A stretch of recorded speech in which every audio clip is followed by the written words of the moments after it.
கிறிஸ்துக்குள் பிரியமான தேவனுடைய பிள்ளைகளே, அவருடைய திரு பாதமண்டி அவருடைய வார்த்தைகளுக்காக காத்திருக்கக்கூடிய பெரும் பாக்கியத்தை தேவன் இந்த நாளிலும் நமக்கு கொடுத்திருப்பதற்காக நான் தேவனை ஸ்தோத்திரிக்கின்றேன். அவருடைய சமூகம் நம்மில் வெளிப்படவும், அவருடைய பிரசனத்தில் நாம் அமர்ந்து அவருடைய வார்த்தைகளை நாம் கேட்கும் பொழுது அவருடைய ஆவியின் துணை நமக்கு பாராட்டப்படவும் நம்முடைய சுரங்களை தாழ்த்தி ஜெபத்தில் ஒரு சில நிமிடங்கள் காத்திருப்போம். எங்களை அன்பாய் நேசித்து வழிநடத்தும் பரிசுத்தமிக்க பரம்பிதாவே, உடைய தூய நாமம் என்னாலும் மகிமைப்படுவதாக. தர்மையான மணித்துளிகளில் உடைய வார்த்தைகளை நாங்கள் தியானிக்க போகும் பொழுது உம்முடைய ஆவியின் துணை எங்களை ஆட்கொள்ளவும், இந்த நாளில் சத்தியம் எங்களுடைய உள்ளங்களை ஆட்கொள்ளவும் தேவரீர் தாமே எங்களுக்கு இறங்கும்படியாக உடைய பாத்தில் ஒப்புக்கொண்டோம். சத்தியத்தை ஆங்காங்கு பல்வேறு இடங்களிலிருந்து கேட்டுக்கொண்டிருக்கக்கூடிய தேவரீர் தமது பிள்ளைகள் ஒவ்வொருவரையும் நீர் ஆசீர்வதித்து சத்தியத்தினால் நிறைத்து உடைய வருகைக்காக காத்திருக்கும் கூட்டத்திலே அவர்களும் ஒருவர்களாக சேர்ப்பிக்கப்பட எங்கள் அன்பின் தெய்வம் எங்களுக்கு அனுக்கிரகம் செய்ய கிறிஸ்துவின் வழியாய் வேண்டுதல் செய்கின்ற எங்கள் அன்பின் பரிசுத்தமிக்க பரம்பிதாவே, ஆமேன். ஆமேன். அழகிய தோட்டம், அதில் காணப்பட்ட எல்லாமே புதிதாக இருந்தது, பிரகாசமாக காணப்பட்டது. பூத்து குலுங்கும் மலர்கள், தன் கிளைகளினால் சுமக்க முடியாத அளவிற்கு கனிகள், அச்சுறுத்தாத மிருக ஜீவன்கள், அழகிய தோட்டம். அங்கே ஒரு மனிதன் காணப்பட்டான். அவனும் ஜீவனை பெற்று ஒரு சில மணித்துளிகள் தான் ஆகிறது. அவனுக்கு பெற்றோர்கள் இல்லை. இந்த உலகத்தில் பிறந்து வாழ்கின்ற எல்லோருக்கும் இருப்பது போன்று தொப்புள் இல்லை. அவனுக்கென்று அவன் நினைவு கூறக்கூடிய அளவிற்கு ஒரு சிறு பருவம், பிராயம் என்பது அவனில் இல்லை. தேவனுடைய மூச்சு காற்றினால் தன்னுடைய சுவாசத்தை, தன்னுடைய ஜீவனை பெற்றவனாக அவன் காணப்பட்டான். மரணம் அப்படி என்றால் என்ன என்று கேட்கக்கூடிய அளவிற்கு மரணமற்ற வாழ்க்கையை அவன் பெற்றவனாக அங்கு காணப்பட்டான். தன்னை தவிர வேறு யாருக்குமே புலப்படாத வண்ணம் இருக்கக்கூடிய ஒரு குரலை அவன் கேட்கின்றான். அந்த குரல் அவனோடு பேசிற்று.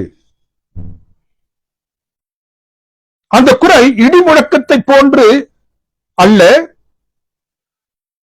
அக்கினி தூணை போன்றும் அல்ல, தரிசனத்தில் அது புலப்படவில்லை. நேரடியாக ஏதோ ஒரு காரியத்தை உணர்த்தும்படியாக, it was direct and intentional. தேவன் அவனோடு பேசுகின்றார். தேவன் அவனோடு பேசிய முதல் பேச்சு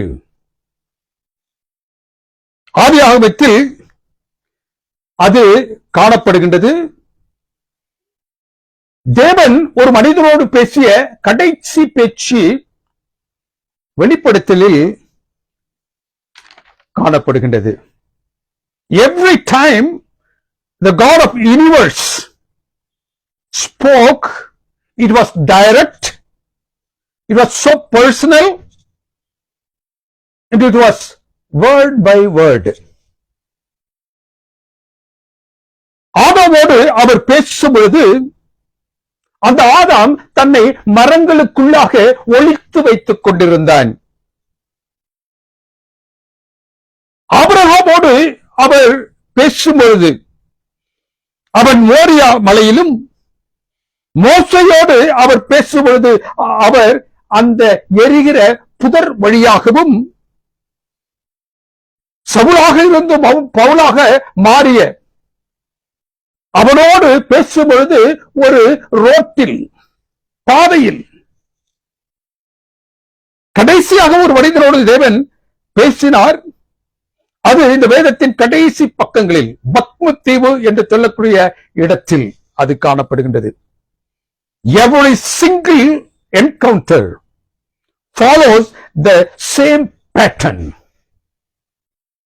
A person in crisis, the name is pronounced, encounter follows. யார் ஒருவரோடு தேவன் பேசும்படியாக ஆசிக்கின்றாரோ அவருடைய பெயர் அங்கு அழைக்கப்பட்டது. அந்த அழைக்கப்பட்ட நபரிடத்தில் அவர் என்ன செய்கின்றார்? பேசுகின்றார், உறவாடுகின்றார். தேவன் மேற்கூறப்பட்ட ஒவ்வொரு மனிதருடனும் பேசும்போது ஒரே மாதிரியாக, ஒரே முறையை அவர் உபயோகித்து பேசினார். அது தொடர்ந்தது.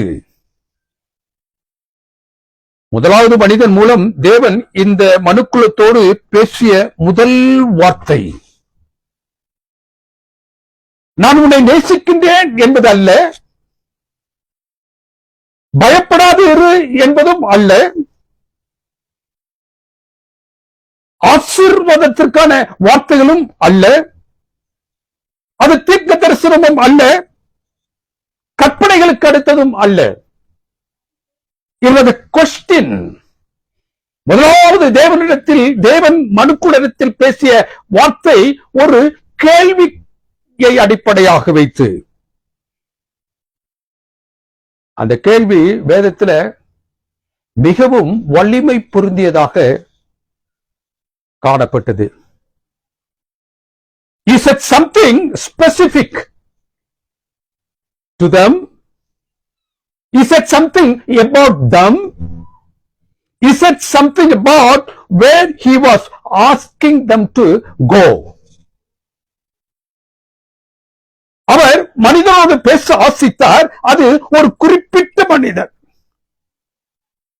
அவர்களை பற்றி, அவர்கள் என்ன அடுத்து செய்ய வேண்டும் என்பதை குறித்து அவர் பேசினார். தேவனுக்கு பிரியமானவர்களே, ஆதியாகமத்தின் புத்தகம் 2வது அதிகாரத்தில் அது குறித்து நாம் காண்கின்றோம்.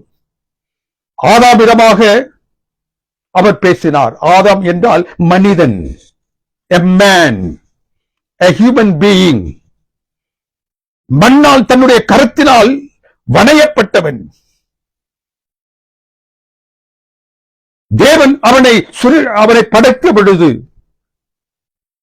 தன் கரங்களினால் வணைந்த பொழுது, அவரிடத்தில் இந்த தோட்டத்தில் காணக்கூடிய அனைத்து விருட்சங்களின் கனியையும் நீர் புசிக்கலாம், ஒரு விளக்கப்பட்ட கனியை குறித்தும் அவர் பேசினார். ஆனால் அவனிடத்தில் அது ஏன் விளக்கப்பட்டிருக்கின்றது என்ற காரணத்தை அவர் சொல்லவில்லை. புசிக்கும் நாளில் நீ மரிப்பாய் என்று அவனிடத்தில் ஒரு எச்சரிப்பை கொடுத்தார். ஆனால் அந்த மரணம் என்றால் என்ன என்பது அவனிடத்தில் அவர் சொல்லவில்லை. மரணத்தினுடைய எல்லையையும் அந்த பாவத்தினுடைய விளைவுகளையும் அவர் அவனிடத்தில் பேசவில்லை. Adam does not ask questions about anything. He just listened. தேவன் அவரிடத்தில் என்ன கூறினாரோ அதை அவன் கேட்டவனாக கடந்து சென்றான். அவரிடத்தில் எந்த கேள்வியையும், அவரிடத்தில் அவன் எந்த மாறுத்திரத்தையும் அவன் செய்யவில்லை. Why? தேவனுக்கு பிரியமானவர்களே, தேவன் இந்த முறையைத்தான் பேசக்கூடிய ஒவ்வொரு இடத்திலும், நபரிடத்திலும் அவர் பின்பற்றினார். What is divine encounter?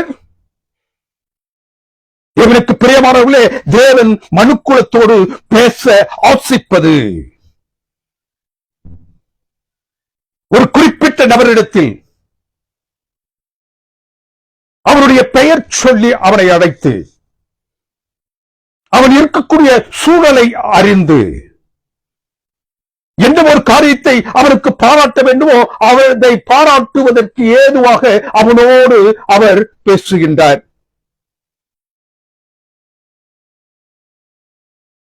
தேவனுக்கு பிரியமானவர்களே, ஒருவேளை அவர் கூறியதை அவன் அதற்கு கீழ்ப்படியாமல் விலகி செல்வான் என்றால் மறுபடியுமாக அவனை அழைத்து பேசுகின்றார். அந்த இக்கட்டான சூழ்நிலையிலிருந்து அவனை விடுவிக்கும்படியாக அவர் பேசுகின்றார். எந்த ஒரு சூழ்நிலையில் அவன் மாட்டிக்கொண்டான் என்றாலும் அதிலிருந்து அவனை வெளியில் கொண்டு வருவதற்கான முகாந்திரத்தோடு அவனோடு அவர் பேசுகின்றார். பாவத்திற்கு பிறகு தேவன் அவர்களை அழைக்கின்றார். அதற்கான ஒரு எபிரேய பதம் உபயோகப்படுத்தப்பட்டிருக்கிறது, ஐக்கா. ஐக்கா என்றால் பெற்றோர்கள் ஒரு இருட்டு அறையில் இருக்கக்கூடிய தங்களுடைய குழந்தைகளை தேடுவது போன்று. அந்த பெற்றோர்களுக்கு நன்றாக தெரியும் அந்த குழந்தைகள் அந்த இருட்டறையில் தான் இருக்கின்றது என்பது. They already knew they are hiding. Why they are hiding and where they are hiding. அவர்கள் ஏன் மறைந்து கொண்டிருக்கின்றார்கள், அவர்கள் எங்கு மறைந்து கொண்டிருக்கின்றார்கள் என்பதும் அந்த பெற்றோர்களுக்கு தெரியும். அப்படி என்றால் it is an invitation to stop hiding. அவர்களிடத்தில் அவர் என்ன செய்கின்றார், ஒரு விண்ணப்பத்தை செய்கின்றார். இனிமேல் நீங்கள் என்ன செய்யாதீர்கள், மறைந்து வாழாதிருங்கள். Do not hide yourself. அவர்கள் எங்கே எதற்காக ஒளிந்திருக்கின்றார்கள் என்று அவர்களுக்கு தெரியும். ஆகவே இந்த சூழல் அவர்களுக்கு கொடுக்கப்படும் அழைப்பு, வெளியில் வாருங்கள். The first question God ever asked human being is the same question He is asking every one of us. எந்த ஒரு கேள்வியின் மூலமாக அந்த முதல் மனிதர்களை அவர் சந்தித்தாரோ அதே கேள்வியின் மூலமாக இந்நாட்களிலும் தேவன் தன்னுடைய பிள்ளைகளோடு பேசுவதற்காக அவர் என்ன செய்தார், தருணம் பார்த்து வந்து கொண்டிருக்கின்றார். வெளியில் வந்த ஆதாம் அவரை நோக்கி இப்பொழுது பேச ஆரம்பிக்கின்றான். தன்னை மறைத்துக் கொண்டிருந்த ஆதாம் இப்பொழுது அவரிடமாக பேச துவங்குகின்றான். ஆதாம் தேவனை நோக்கி, தேவனே, நான் உம்முடைய சத்தத்தை கேட்டேன். நான் நிர்வாணமாக இருந்தபடியினால், because I was nude, naked, I was not able to face you. நான் நிர்வாணமாக இருந்தபடியினால் உம்மிடத்திற்கு முன்பாக உமக்கு முன்பதாக வந்து நின்று பேச நான் என்ன செஞ்ச, வெட்கப்பட்டு என்னை மறைத்துக் கொண்டேன். அவனோடு பேசிய சப்தம், அந்த சப்தம் மாறல. The voice never changed. தேவனும் மாறவில்லை, மனிதன் மட்டும் மாறினான். தேவன் எது குறித்தும் அவர் பேசவில்லை, எதையும் செய்யவும் இல்லை. தான் அந்த சூழலுக்கு ஏற்றவாறு எதை செய்தால் அந்த மனிதன் காக்கப்படுவான் என்று நினைத்தாரோ அதை செய்யும்படியான காரியங்களில் அவர் ஈடுபட்டார். தோட்டத்தை விட்டு அவனை வெளியில் அனுப்பும் பொழுது தேவனுக்கு பிரியமானவர்களே, அவனை நிர்வாணத்தோடு அனுப்பவில்லை. அவனை நிர்வாணத்தோடு அனுப்பவில்லை. He made them garment. He made them garment made in his own hand. The first act of provision after the rebellion, God clothing the people. தேவன் ஒரு நன்மையான காரியத்தை மனுக்குலத்திற்கு பாராட்டினார் என்றால் அது அவனுடைய நிர்வாணத்திலிருந்து மூடக்கூடிய வஸ்திரத்தை கொடுப்பதின் மூலமாக.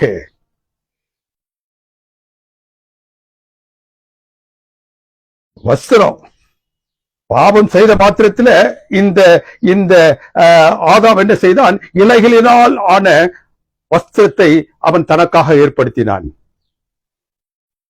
தேவன் சொன்னாரு, you cannot cover your shame with the leaf by which you have made clothing. நீ உனக்காக செய்த அந்த வஸ்திரத்தின் இலையினால் ஆன வஸ்திரத்தின் மூலமாக நீ உன்னுடைய நிர்வாணத்தை மூட முடியாது. அது பலிகளினால்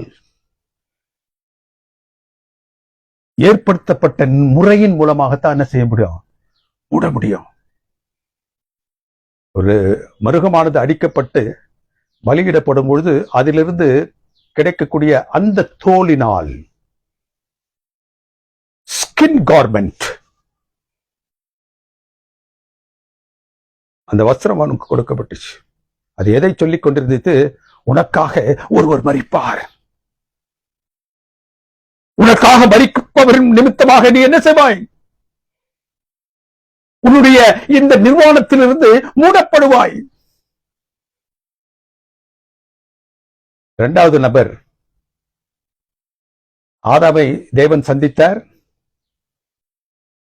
அவனோடு அவர் இடைப்பட்டார். He encountered with him.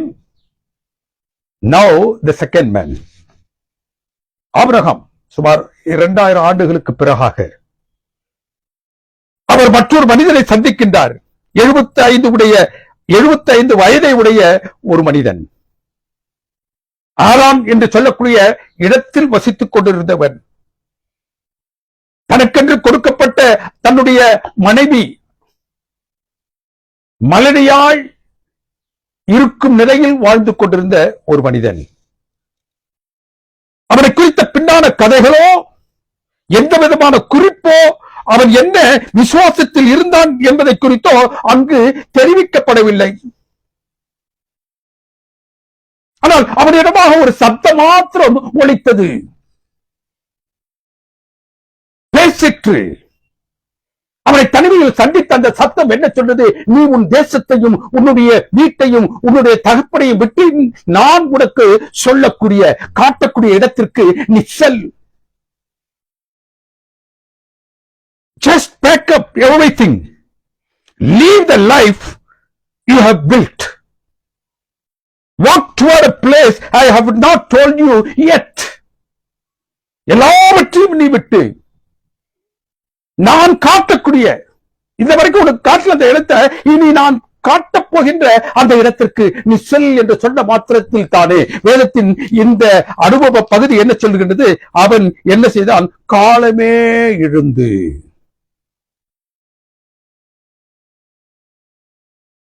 அவர் இன்னும் நீ எங்க போகணும் என்று அவன் செல்லக்கூடிய இடத்தை அவர் சொல்லவில்லை.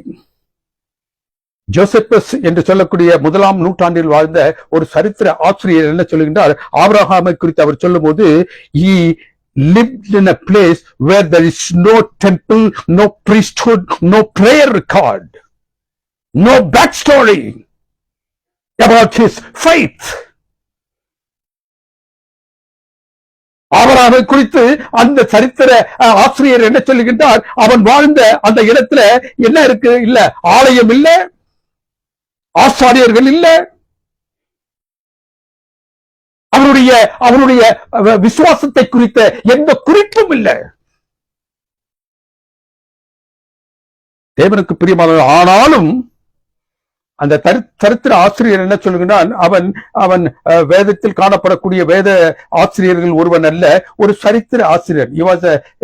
He was a historian, Gentile.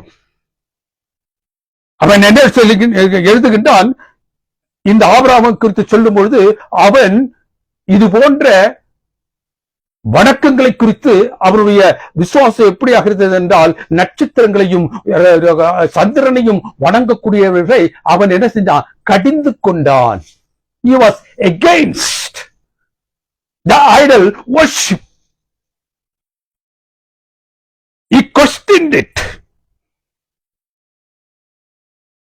அவனுக்கு கேட்கப்பட்ட சப்தத்திற்கு இசைந்து புறப்பட்டான். God encountered with him. He started his journey now. He did not ask for any map.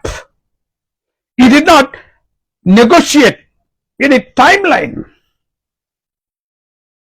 The voice had given him a promise about a great nation, about a great name, and through him the world will be blessed. அவனுக்கு ஒண்ணுமே சொல்லப்படல. God never told him anything. But he was ready. He saddled his hot donkey. காலையிலேயே அவன் எழுந்து என்ன செய்தான்? தன்னுடைய கழுதைக்கு சேணம் கட்டி புறப்பட்டான். தேவனுக்கு பிரியமானவர்களே, தான் தன் 100வது வயதில் பெற்ற அந்த மகனை, 100வது வயதில் பெற்ற மகனை 3 தடவை தேவன் கேட்கிறார்.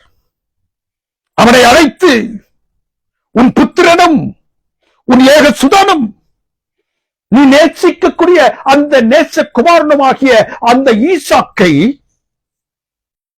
மோரியா மலைக்கு கொண்டு சென்று எனக்காக அவனை பலி கொடு. His answer was in action. வேதம் இந்த பகுதியில் என்ன சொல்றது? அவன் காலையிலே எழுந்தான். வழக்கத்திற்கு மாறாக அவன் அதிகாலையிலேயே எழுந்தான். தன்னுடைய கழுதைக்கு சேணம் கட்டினான். குமாரனை அழைத்துக் கொண்டு புறப்பட்டு போனான். ஈசாக்கை கட்டி பலியிடும் பொழுது தேவன் மறுபடியும் 2 முறை அவனை அடைக்கின்றார். He calls him twice and to stop him from sacrificing him. அவனை பலியிடுவதிலிருந்து அவர் என்ன செஞ்சாரு? நிறுத்தினார்.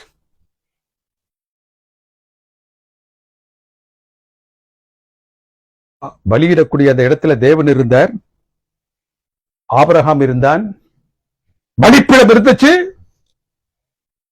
பலியும் கொடுக்கப்பட்டாகிவிட்டது.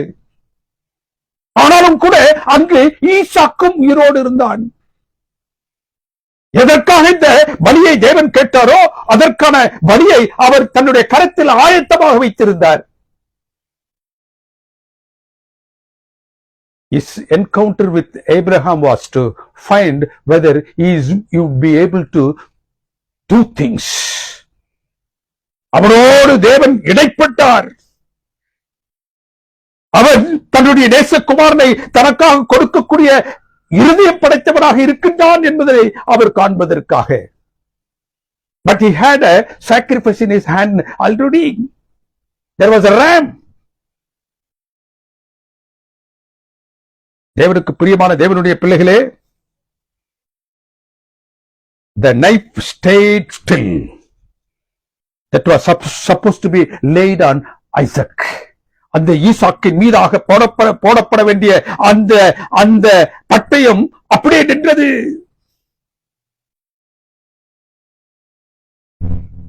ஆதாமிடமாக இடைப்பட்டு பேசிய தேவன் அவனுக்கு அப்பொழுது அவசியப்பட்ட அவனது நிர்வாணத்தை மறைக்கக்கூடிய வஸ்திரத்தை அவருக்கு அவர் பாராட்டினார். பாவத்திற்கான பரிகாரத்தை, அதற்கான முன்னெடுப்பை அவர் என்ன செய்யறார்? ஆதியாகமம் 3:15 என்ன செஞ்சார்? வடிவமைத்து கொடுத்தார். ஆபிரகாமின் அனுபவத்தின் மூலமாக ஈசாக்கு பலியிடப்படுவதை நிறுத்தி அடிக்கப்பட போகின்ற மேசியாவை குறித்து அவர்களுக்கு அச்சுறுத்தினார். அடிக்கப்பட போவதை அவர் உறுதி செய்தார். ஆபிரகாம் இந்த இடத்திற்கு ஒரு பெயரிடுறான், யாவேயிர். தேவன் நம் தேவையை சந்திக்கிறவர்.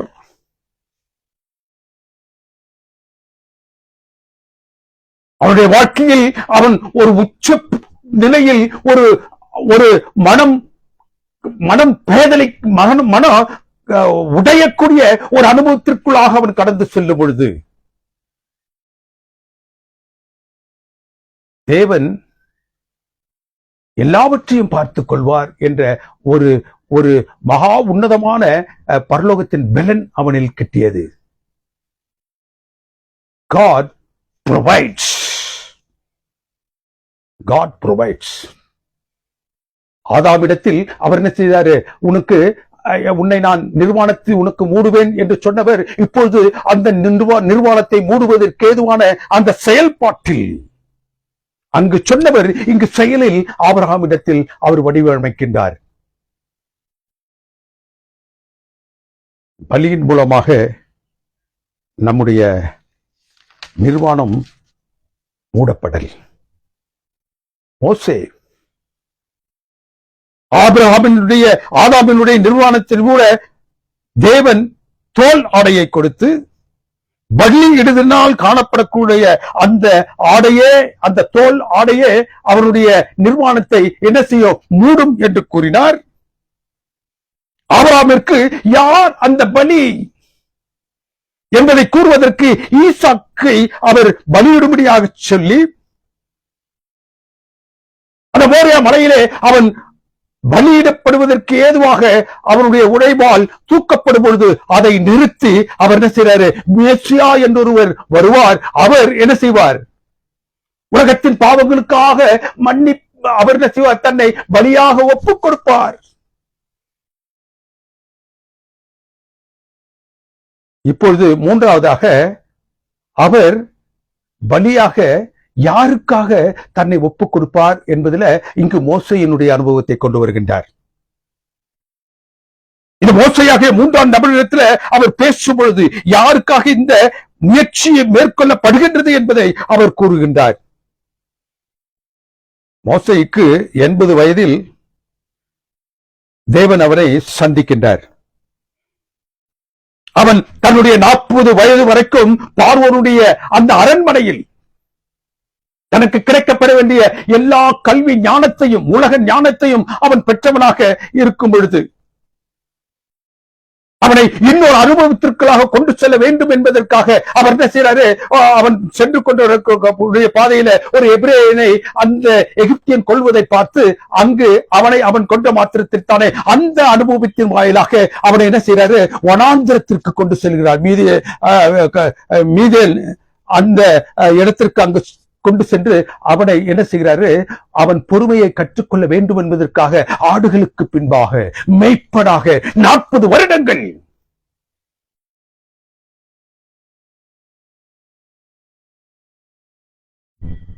அவனிடத்தில் கடவுள் பேசுறார். இப்பொழுது அவனுக்கு வயசு 80. அவன் அந்த ஆடுகளை வைத்துக் கொண்டிருக்கும் பொழுது ஒரு புதிர் எரிவதை பார்த்த மாத்திரத்தில் அவன் அசந்து போய் அதன் பக்கத்தில் நின்ற மாத்திரத்தில் தானே அங்கு தேவனுடைய சத்தம் அவனுக்கு உண்டாயிற்று.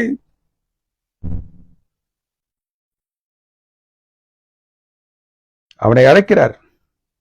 நான் உன்னை ஒரு பெரிய பணியை செய்வதற்காக உபயோகப்படுத்தப் போகின்றேன். நீ ராஜாக்களுக்கு முன்பதாக நின்று பேசும்படியான உயரிய நிலையில் உன்னை நான் வைக்கப் போகின்றேன் என்று சொன்ன மாத்திரத்தில் தானே அவன் என்ன செய்றான்? நான் மந்த நாக்கு உள்ளவன். நீ எதை யாரிடத்தில் சொல்ல வேண்டும் என்று ஆசைக்கின்றேனோ அதை சொல்வதற்கு ஏதுவாக என்னுடைய நாவு என்ன செய்யாது? எனக்கு உதவி செய்யாது.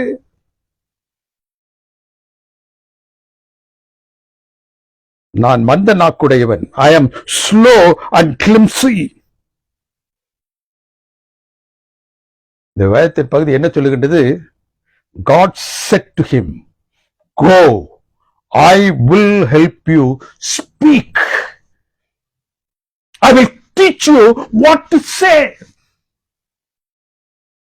தன்னால் பேச முடியாது என்று தன் குறையை வைத்து தேவனிடத்தில் பேசிக் கொண்டிருந்த அவனிடத்தில் நான் உனக்காக நீ என்ன பேச வேண்டுமோ என்ற வார்த்தைகளை உன்னுடைய வாயில் போட்டு நான் உன்னை பேச வைப்பேன். நான் பேசுவேன். என்னுடைய வார்த்தைகளை உன்னுடைய வாயில் நான் போடுவேன். தேவன் அவனிடமாக ஒரு நண்பன் அவனிடத்தில் பேசுவது போன்று பேசினார்.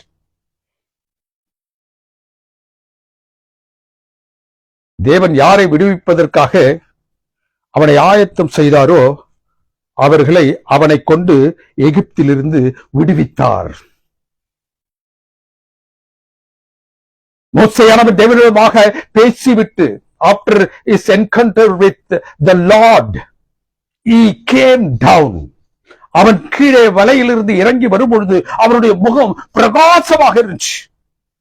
எப்படியாக தேவனுடைய முகத்தை அவனால் பார்க்க முடியவில்லையோ அப்படியாக இவனுடைய முகத்தை இஸ்ரவேல் புத்திரர்கள் பார்க்க முடியவில்லை. அவ்வளவு தூரத்திற்கு அது மிகுந்த பிரகாசமாக இருந்தது. It was because of the encounter that he had with the Lord. தேவனோடு அவன் வைத்திருந்த அந்த சம்பாஷணை நேரம்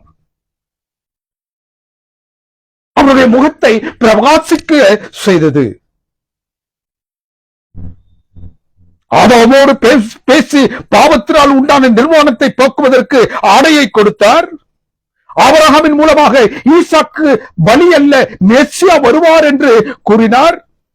மோசேயின் மூலமாக அவர் யாருக்காக வருகிறார் என்பதை சொல்லுவதற்கு அவர் என்ன செய்கிறார்? பார்வோனின் கரத்திலிருந்து அவர்களை விடுவிக்கும்படியாக அவனை உபயோகித்தார். நான்காவதாக சாமுவேல் ஆலயத்தில் அந்த ஆசாரியனாக ஏலிக்கு அவன் உதவியாக இருக்கக்கூடிய 12 வயது சிறுவன் ஏலியினிடத்தில் பேசாத அந்த தேவனுடைய வார்த்தைகள் இந்த சிறுவனிடத்தில் பேசிற்று. இந்த சிறுவனை அந்த வார்த்தைகள் அவனை பெயரை சொல்லி அழைத்தது. சாமுவேலே, சாமுவேலே. யாருன்னு அவனுக்கு தெரியல. யார் பேசுகின்றார் என்பதை அறியாத அந்த சிறிய வயது அது யாராக இருக்க முடியுமோ என்று அவன் ஏலியின் இடத்துல போய் கேட்கிறான். ஒரு தடவை அல்ல, 2 தடவை அல்ல, 3 தடவைகள். அப்ப ஏலி என்ன சொல்றா? நீ போய் அந்த குரல் கேட்கும் பொழுது இதோ அடியேன் கர்த்தாவை சொல்லும், அடியேன் கேட்கிறேன் என்று சொல் என்றார். The text tells Samuel grew up and Lord was with him. என்னைக்கு அந்த தேவனோடு அவன் பேசும்படியாக தன்னை ஒப்புக் கொடுத்தானோ, என்னைக்கு தேவன் அவனோடு பேசும்படியாக அவர் தன்னை அவனுக்கு உண்மையாக வெளிப்படுத்தினாரோ அன்றிலிருந்து அவன் என்ன செய்தான்? ஞானத்திலும் பக்தியிலும் தேவனை அறியக்கூடிய அறிவிலும் அவன் என்ன செஞ்சான்? வளர்ந்தோங்கினான். அவனிடமாக பேசப்பட்ட, அவன் மூலமாக பேசப்பட்ட தேவனுடைய வார்த்தைகள் ஒன்றும் அதற்கு பிறகு கீழே சும்மா விழல. Everything came true. பரலோகத்தின் கருகலான சத்தியங்களை என்னவெல்லாம் செய்யப்பட வேண்டும் என்று அவன் மூலமாக சொல்லப்பட்ட அந்த சத்தியங்களை அவன் உள்வாங்கி அவற்றை அவன் புரிந்து கொண்டது மாத்திரமல்ல, அவற்றை புரியாத எண்ணற்ற மக்களுக்கு கொண்டு சேர்ப்பதற்கு ஒரு பெரிய தீர்க்கதரிசியாக வந்தான். It was because of the encounter that he had with the Lord, or the God encountered with him.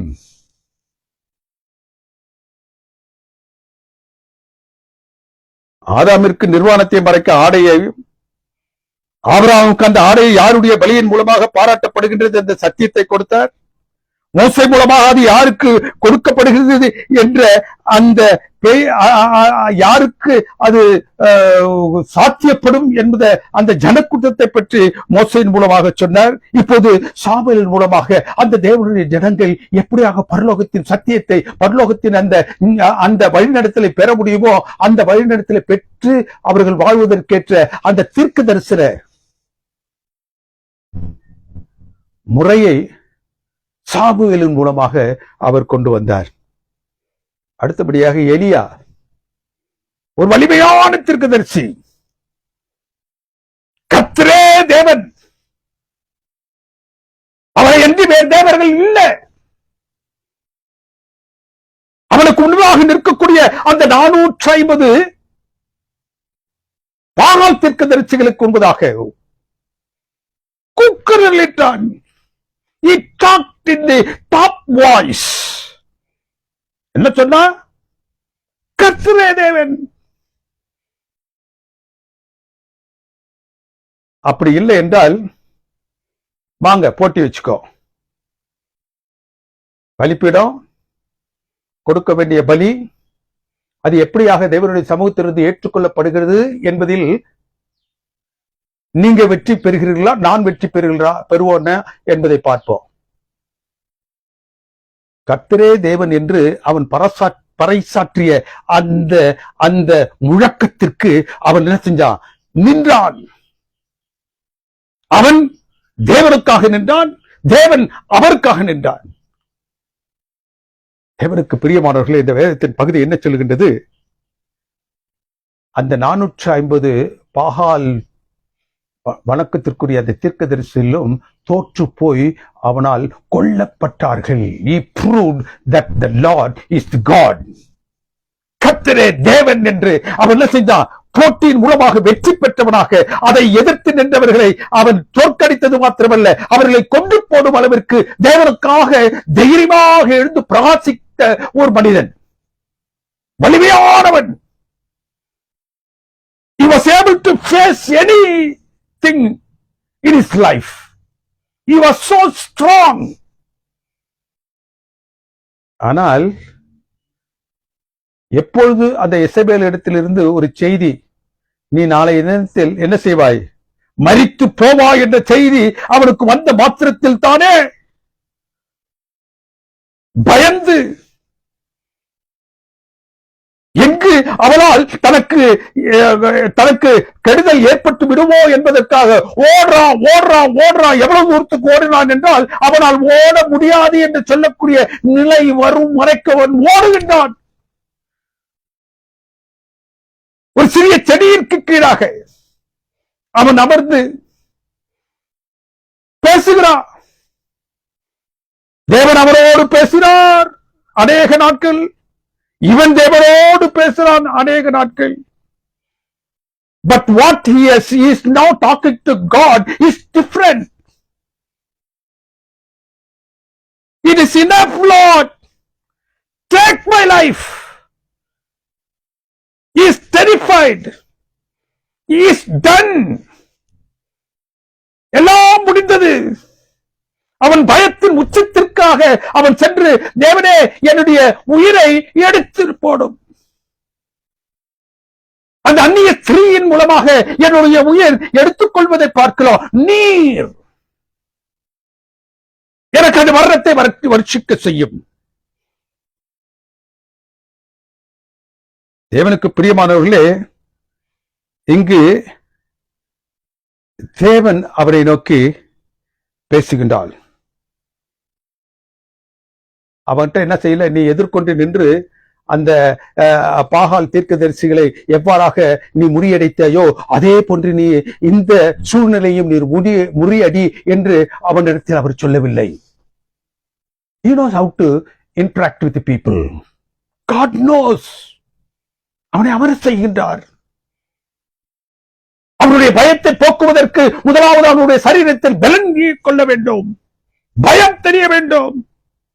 All that God did was to feed him. தேவன் தன்னுடைய தூதன் மூலமாக அவனை தொட்டு எழுப்பி அவனுக்கு அப்பத்தையும் பருகுவதற்கு நீரையும் கொடுக்கின்றார். He is trying to regenerate him. அவருடைய சரீரத்தில் ஒரு புத்துணர்ச்சி, சரீரத்தில் ஒரு பலன் கொள்ளும் வண்ணமாக அவனை என்ன செய்கிறாரு? அவர் சந்திக்கின்றார் ஆகாரத்தின் மூலமாக. ரெண்டு முறை புசித்தான், எழுந்தான், நடந்தால் அல்ல ஓடினான். 40 நாட்கள் எங்கும் நில்லாமல் ஓடிக்கொண்டே இருந்தான். அவன் எந்த இடத்தில் போய் சேர வேண்டும் என்று தேவன் ஆசித்தாரோ அந்த ஓரே மலைக்கு செல்லும் வரைக்கும் அவன் ஓடிக்கொண்டிருந்தான். அவ்வளவு பலத்தை அவன் 1-2 தடவை அவனுக்கு பாராட்டப்பட்ட அந்த ஆகாரத்தின் மூலமாக அவன் பெற்றான். When God feeds us, we will be out of fear. When God feeds us, we will be satisfied. Our body will start rightly function. அந்த பசியை அவர் போக்கும் பொழுது எந்த இடத்திற்கு எவ்வளவு தூரத்திற்கு நீ சென்று சேர வேண்டும் என்று தேவன் ஆசைக்கின்றாரோ அந்த இடத்திற்கு நீ செல்லும் வரைக்கும்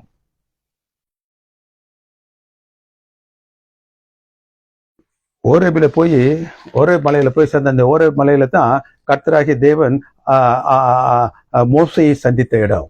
புதர் எரிகிற அந்த புதரை கண்ட இடம். நீ எழுந்து அந்த மலையின் மேல் நீ நின்று நான் உன்னை கடந்து செல்லுவேன். What a great privilege. தேவன் அவனோடு பேசினார், அவன் தேவனோடு பேசினான்.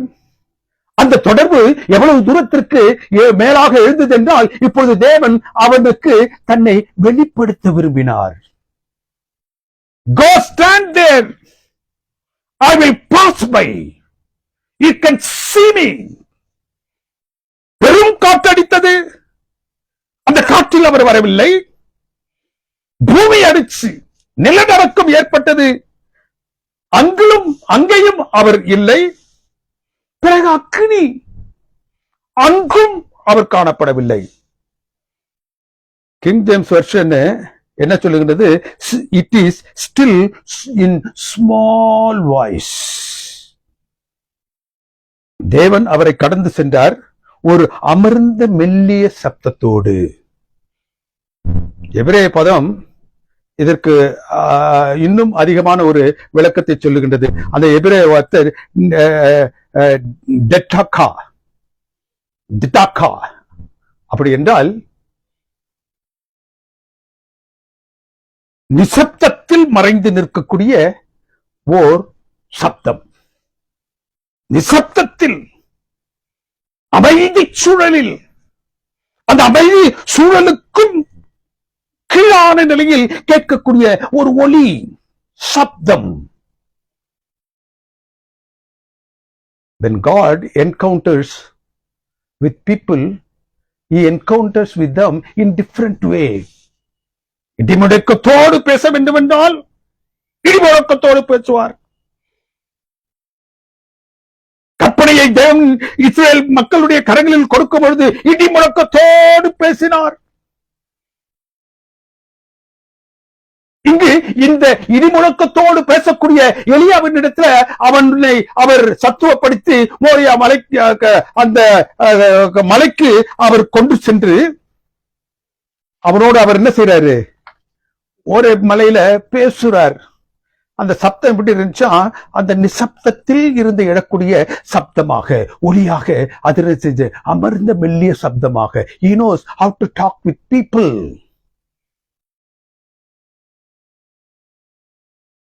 Then God gives him a commission. அவனை சத்துவப்படுத்தினார், அவனை பலப்படுத்தினார், அவனுடைய பயத்தை தெளிய செய்தார். இப்பொழுது மறுபடியும் அவனை என்ன செஞ்சாரு? எழுப்பினார். And he is entrusting him with a great responsibility. என்ன ரெஸ்பான்சிபிலிட்டி கொடுக்கிறாரு? 2 ராஜாக்களை நீ என்ன செய்யணும்? அபிஷேகம் பண்ணணும். சாதாரண வேலையாது.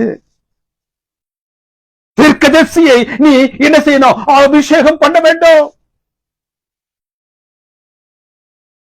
When God encounters with us, He empowers us. He is not only empowers us, He is blessing us with some responsibility that no one could do it. ஒருவராலும் செய்து முடிக்க முடியாத, அதற்கு தகுதி உள்ள ஒரு நபராக நம்மை மாற்றுகிறார்.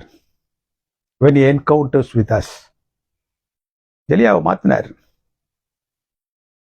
மெல்லிய அமர்ந்த மெல்லிய சப்தத்தின் மூலமாக அவனோடு பேசினார். பிறகு அவர் இடத்துல என்ன செய்றாரு? You go anoint people. தேசத்தின் ராஜாக்களை நீ என்ன செய்வாய்? இனிமேல் அபிஷேகம் செய்வாய். தீர்க்கதரிசிகளை நீ அபிஷேகம் செய்வாய். அப்புறம் என்ன சொல்றாரு? நீ மட்டும் தனித்து விடப்பட்டவன் அல்ல. நீ அந்த அந்த மலையில அந்த 450 பாகால் தீர்க்கதரிசிக்கு முன்பாக நீ பேசும் பொழுது தனிமையிலே நீ நின்றாய்.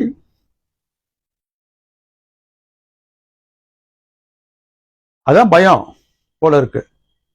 அப்ப சொல்றாரு அவர் அவங்கிட்ட, நீ மாத்திரமல்ல, அந்த பாகாலுக்கு தலை வணங்காத 7000 பேரும் அங்க என்ன செஞ்சாங்க? இருந்தார்கள். You were not left alone. நீ எனக்காக நின்ற பொழுது பரமம் உனக்காக நிற்கும். எங்கும் நில்லாமல் 40 நாட்கள் எங்கும் நில்லாமல் நடந்தல்ல, ஓடி சென்றாய்.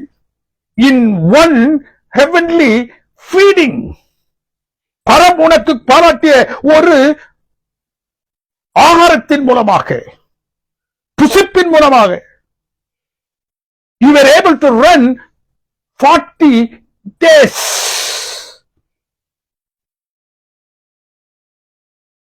ஆதாமை உடுத்தி மகிழ்ந்தார்,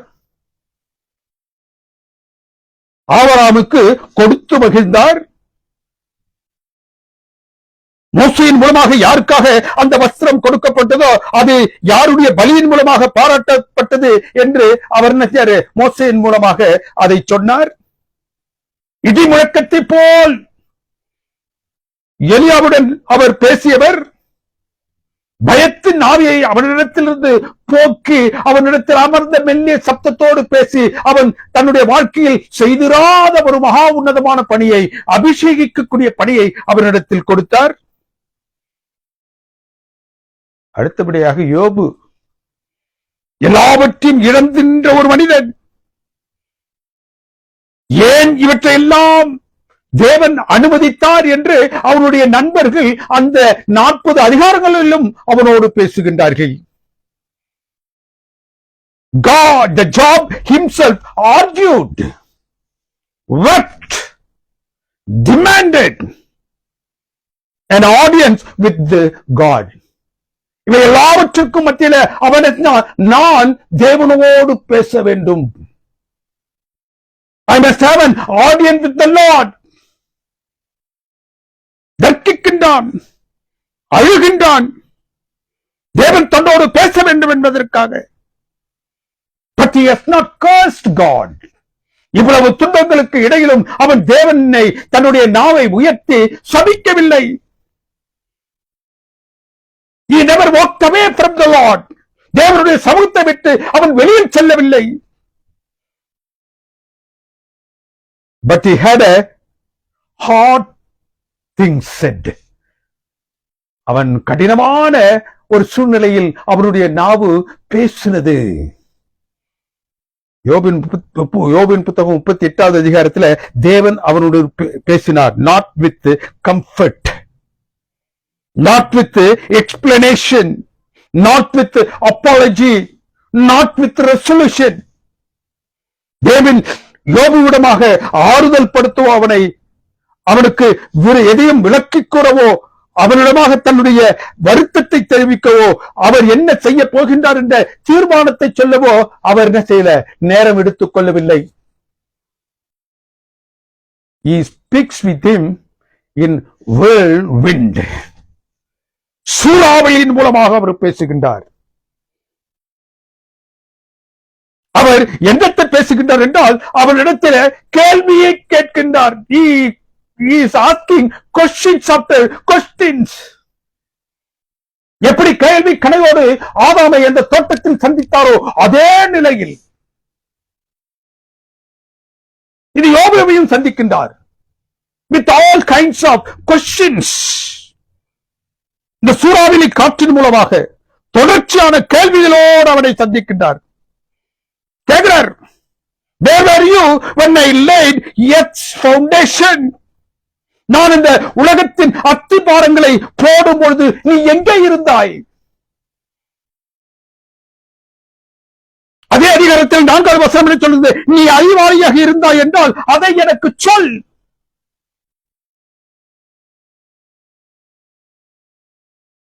இந்த உலகத்தை அவர் படைக்கும் பொழுது, அஸ்திபாரம் விடும் பொழுது அதற்கான அளவை குறித்தவர் யார்?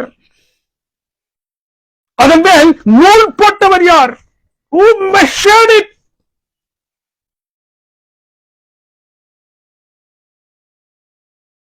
வேதத்தில் காணப்படும் பெரிய அளவிலான திசை திருப்பக்கூடிய ஒரு முயற்சி. யோபுவின் மாருத்திரம் கசப்பா இல்ல. தேவனை நியாயமற்றவர் என்றோ அவரது செயல்பாடு பொருத்தப்பட்டது என்றோ கசப்பானது என்றோ அவன் கூறவில்லை. அவன் சொல்றான், my ears heard you, my ears had heard you thus far, but my eyes have seen you now. இதுவரைக்கும் என்னுடைய செவிகளினால் என்னுடைய தேவனை பற்றி நான் கேட்டுக் கொண்டிருந்தேன், இப்போது என்னுடைய கண்களினால் நான் அவரை காண்கின்றேன். என் செவிகள் நீ பேசும்பொழுது கேட்டது, என்னுடைய கண்கள் இப்பொழுது உம்மை காண்கின்றது. தேவன் கேள்வி கணைகளோடு தன்னிடம் பேசிய பொழுதும், கேள்வி கணைகளோடு தன்னை அணுகிய பொழுதும், தான் அவருக்காக பெரும் பாடுகளின் கூட வெகு நாட்களாக காத்திருந்து வீண் போகவில்லை என்று அவன் என்ன செஞ்சான்? ஒரு யதார்த்தத்துக்கு வந்தான். All the days I have spent for him does not go in waste. It is something worth sitting for him. அவருக்காக நான் காத்திருத்ததில் நான் மகிழ்ச்சி அடைகின்றேன்.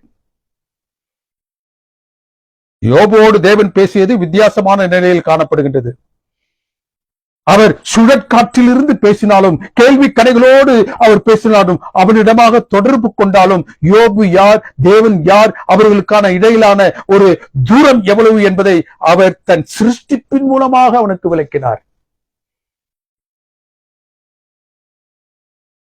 சிருஷ்டிப்பின் மூலமாக விளக்கினார். தேவனுக்கு பிரியமானவர்களே, ஆதமோடு பேசினார், ஆபிரகாமோடு பேசினார், மோசையோடு பேசினார்.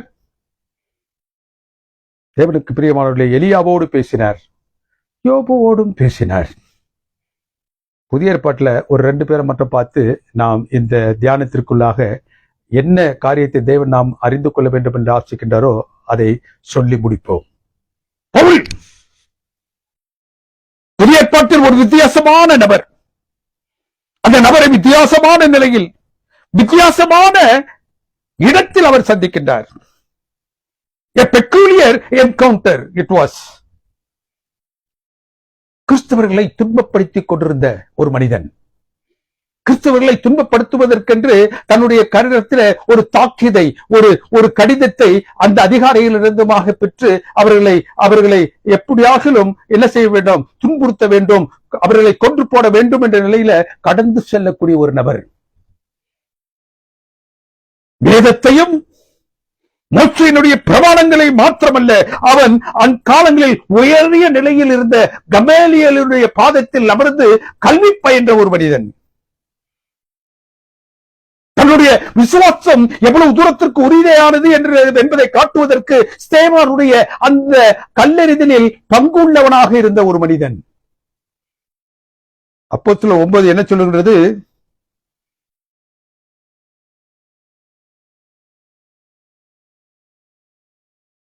அவன் முகத்தில் பிரகாசம், ஒரு ஒளி, அது பகலில் உதித்து கொளித்துக் கொண்டிருக்கக்கூடிய அந்த சூரியனை காட்டிலும் அந்த வெளிச்சத்தின் மூலமாக அவரை சந்தித்தார். அப்பொழுது அவரை அவர் பெயர் சொல்லி அழைத்தார். எங்கெல்லாம் இது போன்ற மனிதர்களை அவர் சந்தித்து அவர்களோடு அவர் பேச இடைப்பட வேண்டும் என்று ஆசிக்கின்றாரோ அங்கெல்லாம் அவருடைய பெயர்களை அவர் சொல்லி அழைக்கின்றார். அவருடைய பெயர்களை இருமுறை சொல்லி அழைக்கின்றார். இங்கும் அவனை அப்படியாகத்தான் அழைக்கின்றார். சவுலே, சவுலே, ஏன் என்னை துன்பப்படுத்துகின்றாய்? இவனுக்கு என்ன சொல்றது தெரியல. It was a different voice altogether. He has not heard this voice any time in his life. திருப்பி பார்க்கிறான்.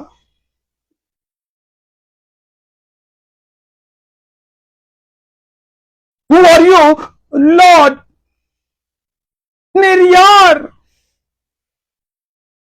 அங்கு கர்த்தராகிய இயேசு கிறிஸ்து என்ன சொல்றார்? நீ துன்பப்படுத்துகிற கிறிஸ்து நானே. நீர் யார் என்று கேட்ட மாத்திரத்தில் ஆபிரகாமினும் தேவனும் ஈசாக்கின் தேவனும் யாக்கோப்பின் தேவனாக நான் இருக்கின்றேன் என்று அங்கு அவர் சொல்லவில்லை. எகிப்தின் அடிமை தளத்திலிருந்து இஸ்ரவேலை வெளியில் கொண்டு வந்த அந்த தேவன் என்று அவர் சொல்லவில்லை. He says directly, he is Christ. நீ யாரை கொடுமைப்படுத்திக் கொண்டிருக்கின்றாயோ, துன்பப்படுத்திக் கொண்டிருக்கின்றாயோ, அந்த கிறிஸ்து நானே. பவுல் நாட்கள்ல இவர் எங்க இருந்தாரு? பவுல் இந்த சத்தியத்திற்குள்ளாக கிறிஸ்துவுக்குள்ளாக வந்தது கிறிஸ்து எடுக்கப்பட்ட பிறகு. நீ துன்பப்படுத்துகிற கிறிஸ்து நானே என்றால் என்ன அர்த்தம்? நீ யாரையெல்லாம் துன்பப்படுத்துகிறாயோ, யாரெல்லாம் என்னுடைய பிள்ளைகளாக இருக்கின்றார்களோ அவர்களை எல்லாம் நீ துன்பப்படுத்தும் பொழுது என்னை நீ துன்பப்படுத்துகிறாய். His encounter with the Saul has made Saul a great Paul. தேவன் அவனோடு இடைப்படும் பொழுது, தேவனுக்கு பிரியமானவர்களே, அவனை என்ன செய்கின்றார்? அவனை ஒரு பவுலாக, பிற்காலத்தில் தேவனுடைய சமூகத்தில் அவருக்காக வாழ்ந்து மரித்த ஒரு மனிதனாக அவர் மாற்றுகின்றார். The persecutor now has become the apostle. The apostle who wrote 14 letters to the churches, who stood till his lifetime for the cause of God. ஒரு கொடூரமானவனை, தேவனுடைய பிள்ளைகளை பரத்திற்கு சேர்க்கக்கூடிய ஒரு கடினமான ஊழியக்காரனாக அவர் மாற்றினார். Apostle is now an apostle from the rank of persecuting people. துன்புறுத்தக்கூடியவனாக இருந்தவனை வழிநடத்தக்கூடியவனாக அவர் மாற்றினார்.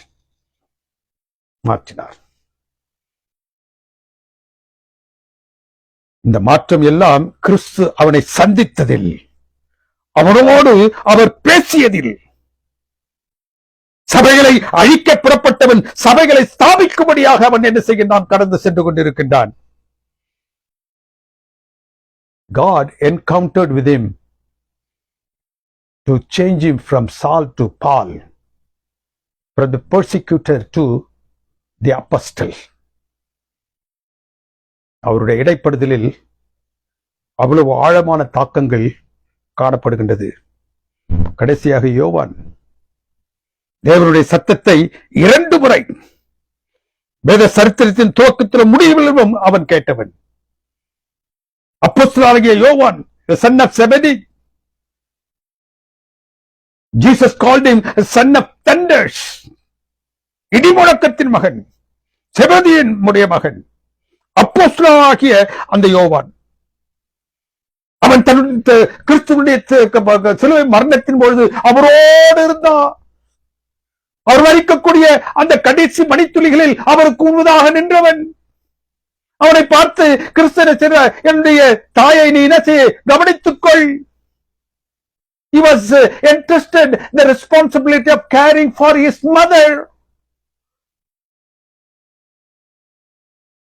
சீடர்களிலே கடைசியாக மரித்தவர். He was taken as he was taken to the island of Patmos. அந்த பத்மு தீவுக்கு சிறை கைதியாக கொண்டு செல்லப்பட்டவன். 94 வயது நிரம்பியவன். அவன் கர்த்தருடைய நாளில் ஆவிக்குள்ளானான். தேவன் பரலோகத்தை அவனுக்கு திறமித்து காண்பித்து, நீ காண்கிறவைகளையும் கேட்பவைகளையும் நீ எழுது. தேவனுக்கு பிரியமானவர்களே, அவன் சுத்தி முட்டி பார்க்கிறான், யார் பேசுறது? அது நான் அல்பாவும் உமேகாவும் முந்தினவரும் பிந்தினவரும் ஆகியிருக்கிறேன். நீ காண்கிறதை புத்தகத்தில் எழுது. நீ என்ன காண்கின்றாயோ, நீ என்னத்தை கேட்கின்றாயோ, அவற்றை அனைத்தையும் 7 சபைகளுக்கு எழுது. From the day first century till this moment, முதலாவது நூற்றாண்டிலிருந்து இன்றைய நாள் வரைக்கும் இருக்கக்கூடிய அந்த சரித்திரத்தில் காணப்படக்கூடிய 7 திருச்சபைகளுக்கு நீ எழுது. என்னத்தை காணுகின்றாயோ, என்னத்தை கேட்கின்றாயோ அதை எழுது. என் மீது அவர் தன் கையை வைத்து, பயப்படாதே, நான் முந்தினவரும் பிந்தினவருமாயிருக்கிறேன், மரித்தேன், ஆனாலும் நான் என்ன செய்றேன், சதா காலங்களிலும் உயிரோடு இருக்கிறேன். மரணத்திற்கும் பாதாளத்திற்கும் உரிய அந்த திறவுகோலை நான் உடையவனாக இருக்கிறேன். தேவனுக்கு பிரியமானவர்களே, ஆதியிலே அந்த ஆதாமை அவர் உடுத்துவித்தார். ஆபிரகாமிடமிருந்து அவரது மகனை கேட்டவர் தன் மகனை கொடுத்து அவன் மகனை அவர் மீட்டுக் கொடுத்தார். எலியாவை அதற்கு முன்னதாக மோசேயிடத்தில், நீ நான் சொல்வதை செய்வதற்கு உன்னை ஆயத்தப்படுத்திக் கொள், நீ என்ன பேச வேண்டுமோ, நீ என்ன சொல்ல வேண்டுமோ, அதற்கு நான் உனக்கு வார்த்தையாகவும் வாயாகவும் இருப்பேன் என்று அவனை அனுப்பினார். எலியா வேதனையில் சுழண்டு கொண்டிருக்கும் பொழுது தேவனுக்கு பிரியமானவர்களே, அவனை மீட்பதற்கு, அவனை பலப்படுத்துவதற்கு அவனை போஷித்தார். யோபுவை கேள்விகளோடு சந்தித்தார். அந்த கேள்விகளுக்கான பதிலை 40 அதிகாரிகளிலும் அவர் சொல்லிக் கொண்டே வந்தார். தமஸ்குவின் பாதையில ஒரு கொலையை விரியனை சந்தித்து அவனை ரட்சிப்பின் பாதையை காட்டக்கூடிய தேவனுடைய பிள்ளையாக அவர் மாற்றினார். யோவானாகிய அப்போஸ்தலனுக்கு பரத்தை திறந்து காண்பித்தார். நீ கண்டவைகளை எழுது, நீ கேள், நீ கேட்பவைகளை எல்லாம் எழுது. யுக நெடுகிலும் கிறிஸ்துவுக்கு பிறகு எழுந்த 7 திருச்சபைகளுக்கு சென்று சேரும்படியாக யோவான் எழுதினான். தேவன் மனிதனை எப்படி எங்க சந்திக்கிறார் தெரியுமா? ஆதாம் தோட்டத்தில் சந்திச்சார். அதற்கு பிறகு 2000 வருடங்களுக்கு முன்னதாக ஆபிரகாமை அவர் அவனுடைய தேசத்தில் சந்தித்தார். மோசேயை வனாந்தரத்தில் சந்தித்தார். சாமுவேலை ஆலயத்தில் சந்தித்தார். அந்த எலியாவை சூரத் செடியின் கீழே சந்தித்தார். ஒரு கொலை வெறியனை ரோட்ல சந்தித்தார். யோவானை கர்த்தருடைய நாளிலே தேவனுடைய சமூகத்தில் அவர் சந்தித்தார்.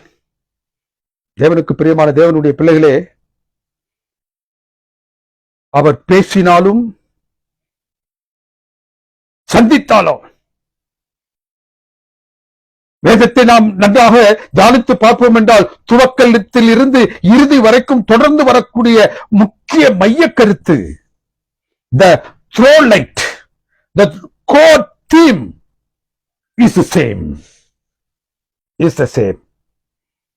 ஆதாமிலிருந்து அவர் கடைசியாக சந்தித்த யோவான் வரைக்கும் வேதம் என்ன சொல்லுகின்றது? இறுதி வரைக்கும் ஒரு முக்கிய மையமா கருத்து என்னவென்றால் ஒரே நோக்கம்தான், ஒரே நோக்கம். The through light or the core theme is the same in encountering with his people. The voice finds in person in hardest moment. அவருடைய சப்தம் ஒரு மனுஷனுடைய கடினமான சூழலில் என்ன செய்கின்றது? பேசுகின்றது. He calls the man. His voice asks, his voice commends, his voice comforts. His voice finds, his voice asks, his voice commends, his voice comforts. His voice says something impossible and does same thing possible. எது முடியாத நிலையில் ஒன்று இருக்கின்றதோ, அவருடைய வார்த்தைகள் ஒரு மனிதனில் கேட்கப்படும் பொழுது, ஒரு மனிதன் அதற்கு கவனம் செலுத்தும் பொழுது எது முடியாதென்று சொல்லப்படுகின்றதோ அதை முடிவதற்கு ஏதுவாக அவனுக்கு என்ன செய்றாரு? He makes it possible the things which is impossible. ஒவ்வொருவருடைய அனுபவத்திலும் அவர் இருமுறை அழைக்கின்றார். இருமுறை அவர்கள் பெயர் சொல்லி அழைக்கின்றார். 2 முறை வித்தியாசமான சூழலில் அவர் அழைக்கின்றார். ஆதம் அழைத்தார், அவன் என்ன செஞ்சிட்டான்? தோற்று போனான். எதை செய்யக்கூடாதுன்னு சொன்னாரோ அதை செய்துட்டான். அவனை விட்டுல. மறுபடியும் அழைக்கிறார். அவன் அழைத்தார், அவன் கூட வந்தா, உன்னுடைய சந்ததியை ஆசீர்வதிப்பேன் என்று சொன்னாரு.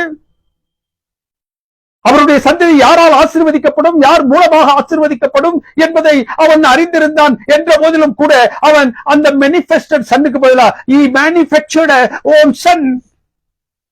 வாக்குத்தத்தத்தின் அந்த மகனுக்காக அவன் காத்திருக்காமல் அவன் தனக்கென்று தன்னுடைய சுய பிரயாசத்தில் ஒரு மகனை பெற்றான், இஸ்மாவேலை பெற்றான். He fell down. ஆதாம் எப்படி விழுந்து போனானோ அதே போன்று ஆபிரகாமும் விழுந்து போனான். But still, he again encountered with him. He called Abraham back unto his fold. எந்த ஒரு மகனை அவனுக்கு கொடுப்பேன் என்று வாக்குரைத்தாரோ அந்த மகனை 25 வருடங்களுக்கு பிறகு, அவர் வாக்குத்தத்தம் கொடுத்து 25 வருடங்களுக்கு பிறகு அவனை என்ன செய்யாரு? அவனுக்கு அவர் அதை கொடுத்தார். ஏன்? இவனாக சொந்த முயற்சியில் பெற்ற அந்த இஸ்மவேலை மோரியா மலையில போய் இந்த உலகத்தின் பாவங்களுக்காக என்ன செய்ய முடியாது? பலி கொடுக்க முடியாது. He is not a man of promise. வாக்குத்தத்தத்தின் மகன் அல்ல. He was a manufactured son, not manifested son.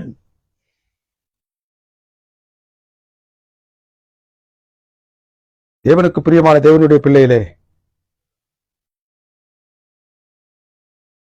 இந்த வேதத்தின் பகுதி என்ன சொல்லுகின்றது? ஆபிரகாம் அழைக்கப்பட்டான். முதல் முறையில் அவனை சந்திக்கும் பொழுது அவர் என்ன சொன்னாரோ அதை மீறினான். மறுபடியும் சந்தித்தார். He encountered with him again.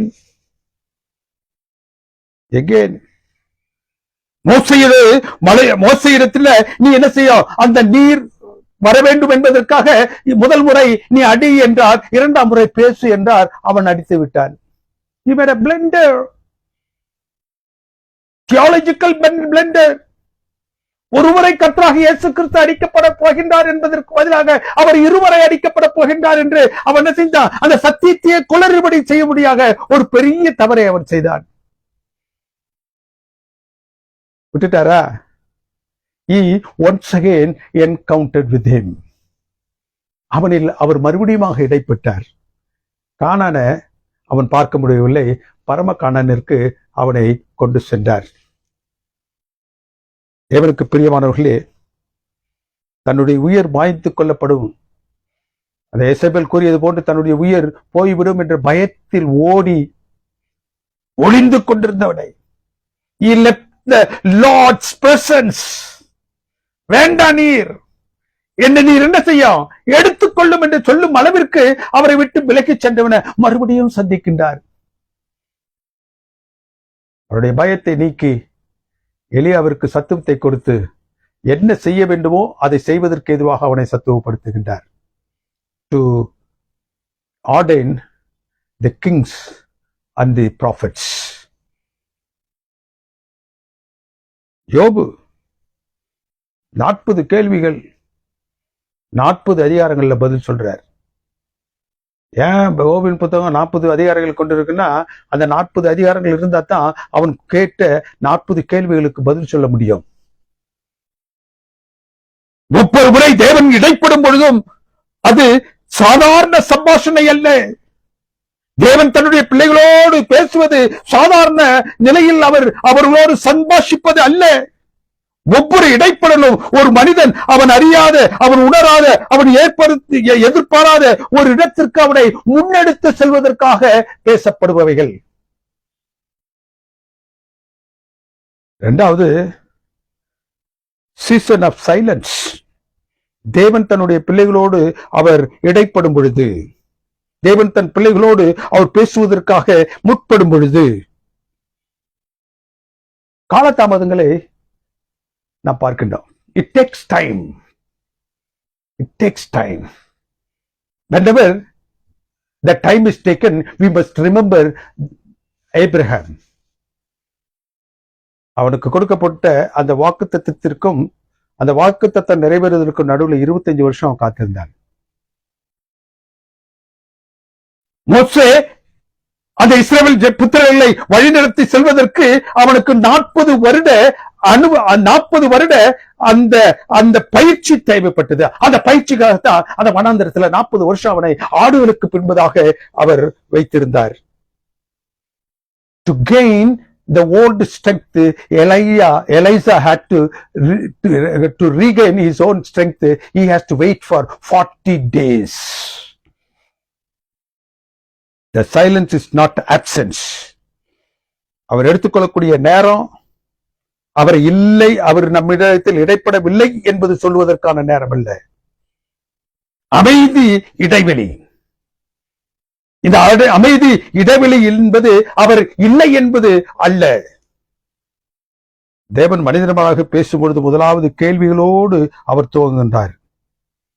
தன்னை மறைத்துக் கொண்டிருக்கும் அவனிடமாக நீ எங்கே இருக்கின்றாய் என்று கேட்கின்றார். இதன் தோட்டத்தில் போன உடனே தன்னை மறைத்துக் கொண்டிருக்கக்கூடிய ஆதாம அவர் என்ன செய்யறாரு? கேள்வியோடு கேட்கிறார், வேர் ஆர் யூ ஆடம்? அவர்கள் எங்கு இருக்கின்றார்கள் என்று அறியாமல் அல்ல. not because he needed for the information from them, but because man needed to be found. அங்கு ஒளிந்து கொண்டிருக்கக்கூடிய அந்த மனிதன் கண்டுபிடிக்கப்பட வேண்டும் என்பது ஒரு நியதியாக இருந்ததினால் he had to find him. He had to bring him out of the place where he was hiding. அவன் ஒளிந்து கொண்டிருக்கக்கூடிய இடத்திலிருந்து அவனை வெளியில் கொண்டு வர வேண்டும் என்பது அவசியமாக இருந்ததினால் அவன் என்ன செஞ்சாரு? ஆதாமே ஆதாமே நீ எங்கே இருக்கின்றாய் என்று கேட்டார்.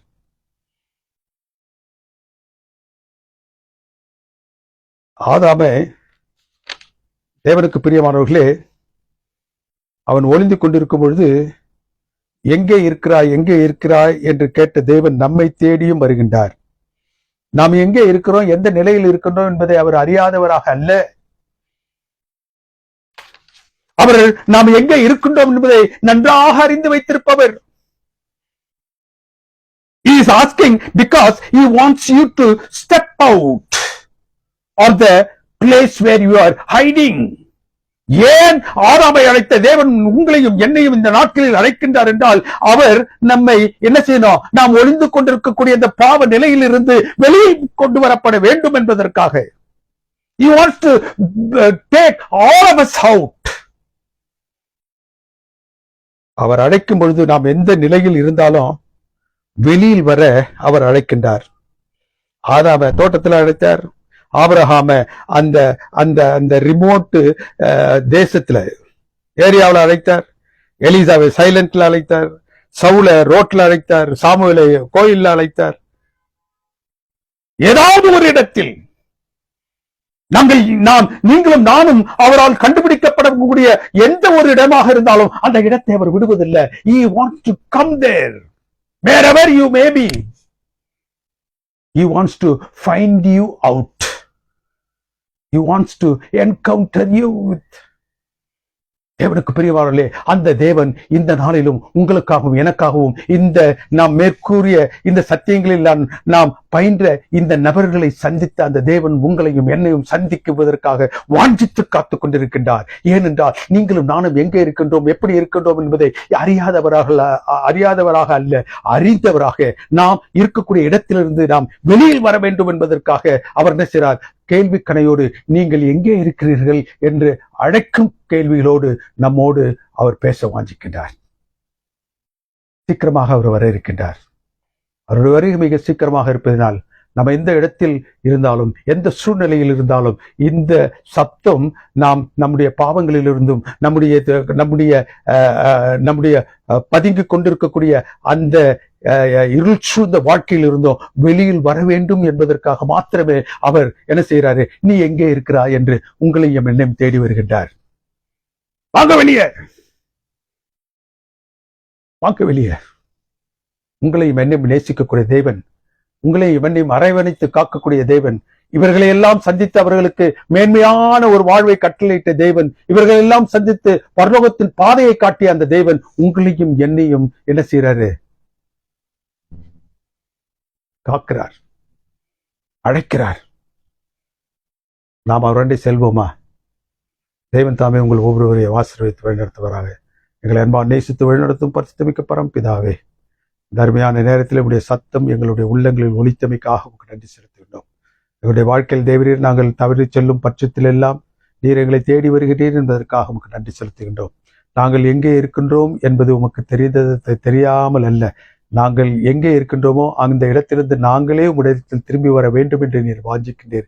அத்தகைய ஒரு மாபெரும் அழைப்பை நாங்கள் உணர்ந்தவர்களாக உங்களுடைய திரு சமூக தண்டையில் வந்து சேர நீர் எங்களுக்கு இரக்கம் செய்தீர்கள் சுவாமி. எங்களுடைய பாவங்கள், குற்றங்கள், குறைகள், மீறுதல்கள் உங்களுடைய அழைப்பிற்கும் நீர் எங்களோடு இடைப்படுதலுக்கும் அது தடையாக இருக்கும் என்றால் அவை யாவற்றையும் எங்களுக்கு மன்னித்து உங்களுடைய கிருபையினாலும் தயவினாலும் நீர் எங்களை ஆசீர்வதிக்க உங்களுடைய திரு சமூகத்தில் எங்களை நாங்கள் ஒப்புக் கொடுக்கின்றோம். எங்களை ஏற்றுக்கொள்ளும் ஐயா, வழிநடத்தும் ஐயா.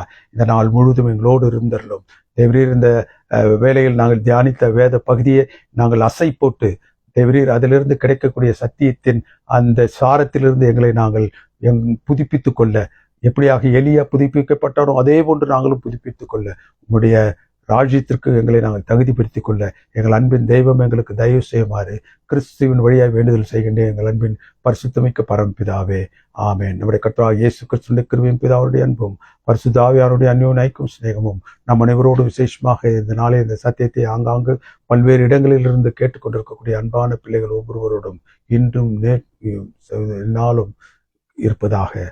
ஆமேன், ஆமேன்.